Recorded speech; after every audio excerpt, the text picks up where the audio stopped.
అక్కడ Uttarandhra BJP MLC అభ్యర్థిగా PVN Madhav nomination వేశారు. జనసేన మద్దతుతో ఎన్నికలకు వెళతామన్నారు.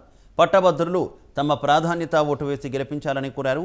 ఉత్తరాంధ్రలో కేంద్ర ప్రభుత్వం సహాయంతో అనేక అభివృద్ధి కార్యక్రమాలు చేపట్టామన్నారు. గత ఎన్నికల్లో ఇచ్చిన హామీలను పూర్తిగా నెరవేర్చామన్నారు. ఈసారి కూడా పట్టభద్రులు అధిక మెజార్టీతో గెలిపించాలని కోరారు. వాటిని తొలగించే క్రమంలో ముందుకెళ్ళటం జరిగింది. ముఖ్యంగా ఉత్తరాంధ్ర సంబంధించిన అనేక రకాల మౌలిక సదుపాయాలు శరవేగంతో పెట్టడం జరిగింది. ఉత్తరాంధ్ర సంబంధించిన 34 నియోజకవర్గాల గుండా జాతీయ రహదారి వేయటం ద్వారా మొత్తం ఉత్తరాంధ్ర అంతా కూడా అనుసంధానం చేయటం జరిగింది. రాష్ట్ర ప్రభుత్వాలు రోడ్లు లేని పరిస్థితుల్లో జాతీయ రహదారులతో మేము అనుసంధానం చేశామని గర్వంగా భావిస్తున్నాం. 2017లో నేను ఎమ్మెల్సీగా నామినేషన్ వేసిన సందర్భంలో ఏ ఆశయాలైతే నేను ఆ రోజు ప్రస్తావన చేశానో ఆ ఆశయాలన్నీ కూడా 100% పూర్తి చేశానని కూడా మీ ముందు గర్వంగా తెలియజేస్తున్నాను.